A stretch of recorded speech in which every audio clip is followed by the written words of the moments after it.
Hello అందరికీ నమస్తే. Welcome back to my channel Eronika blogs.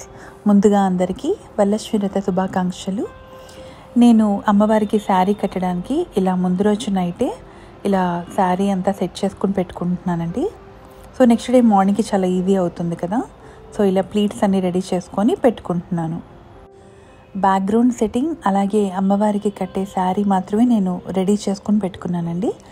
Next day morning అమ్మవారి పూజించే ప్లేస్లో పీఠం వేసుకొని పసుపు రాసి ఇలా ముగ్గు వేసుకొని రెడీ చేసుకున్నాను. దాని మీద ఇలా అరిటాకు వేసి ప్లేట్ పెట్టుకొని 3 గుప్పెళ్ళ బియ్యాన్ని పోసుకున్నాను.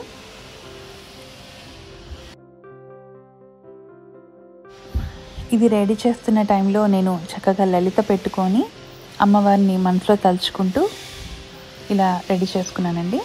దాంట్లో కొద్దిగా పసుపు కుంకుమ వేసి బిందెని పెట్టుకొని ఇలా అమ్మవారికి శారీ ప్లీటింగ్ రెడీ చేసుకున్నాను.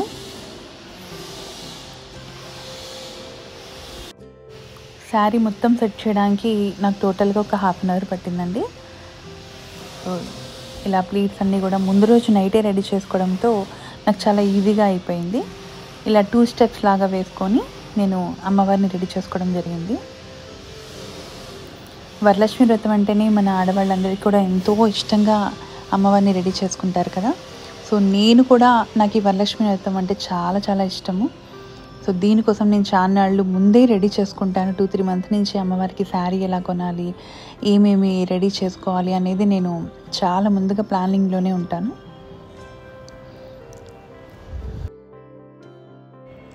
వరలక్ష్మి వ్రతం అంటేనే వరాలు ఇచ్చే లక్ష్మీదేవి అని ఈ పూజకి అర్థం.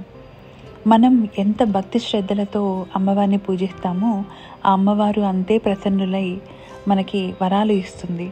కాబట్టి ఎంత ఆడంబరంగా చేసుకున్నాం అనేది దానికంటే కూడా ఎంత మనసు అర్పించి ప్రశాంతంగా కూర్చొని చేసుకున్నాం అనేది ఈ పూజకి అర్థం. నేనైతే ఇలా ముందు రోజు కొంత రెడీ చేసుకొని నెక్స్ట్ డే అమ్మవారిని ఇలా పొద్దున్నే తెల్లవారుజామునే రెడీ చేసుకున్నానండి. సో ఇది నా ఫైనల్ అమ్మవారి లుక్ అంతా. చాలా ప్రశాంతంగా అనిపించింది. చూస్తే చాలా చాలా చక్కగా కుదిరింది. నాకైతే నేను అనుకునే దానికంటే కూడా చాలా బాగా వచ్చింది. అలా అమ్మవారిని రెడీ చేసుకున్నాక నేను 9 రకాల నైవేద్యాలు ఎప్పుడూ అమ్మవారికి పెడుతూ ఉంటాను. సో ఇలా నా 9 రకాల వంటలన్నీ కూడా రెడీ చేసుకొని అమ్మవారికి పూజ ప్రారంభించుకున్నాను. సర్వమంగళ మాంగళ్యే శివే సర్వార్థ సాధికే శరణ్యే త్ర్యంబకే దేవి నారాయణి నమోస్తుతే. సో చాలా బాగా వ్రతం అనేది నేను కంప్లీట్ చేసుకున్నానండి. నాకు తోచినంతలో 9 రకాల ప్రసాదాలు అమ్మవారికి నివేదించాను. మొదటిగా మా హస్బెండ్ నుంచి ఆశీర్వాదం తీసుకొని ఆ తరువాత వచ్చిన ముత్తైదులకి నేను తాంబూలాలు ఇచ్చానండి. నాకైతే మా అమ్మవారి లుక్ చాలా చాలా బాగా నచ్చింది కదా. అలా చూస్తూ ఉండిపోవాలనిపిస్తుంది, అంత బాగా కుదిరింది సారీ. ఇలా వెంకటేశ్వర స్వామిని కూడా నేను ఈసారి పూజలో పెట్టాను.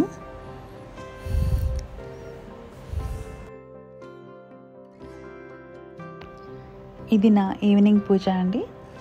సో సాయంత్రం వేళలో కూడా కాస్త మళ్ళీ దీపధూప నైవేద్యాలు అర్పించి అమ్మవారికి కొన్ని స్తోత్రాలు అలా చదువుకొని అమ్మవారికి అష్టోత్తరం చేసుకొని ఇంకా అక్కడి నుంచి ఒక్కొక్కళ్ళుగా తాంబూలాలు తీసుకోవడానికి వచ్చారు. నాకైతే మా అమ్మవారిని అలా చూసే కొద్దీ చూడబుద్ధి అయింది, అంత అందంగా ఉంది కదా. సో మళ్ళీ నెక్స్ట్ సంవత్సరం వచ్చేదాకా ఈ అమ్మవారి రూపం ఇలా గుర్తుండిపోతుంది నాకు. ఆ అమ్మవారి ఆశీస్సులు మనందరి మీద ఉండాలని కోరుకుంటూ ఇదేంటి నా సింపుల్ వ్రతం బ్లాగ్. మీ అందరికీ నచ్చినట్లయితే please like, share and subscribe to my channel.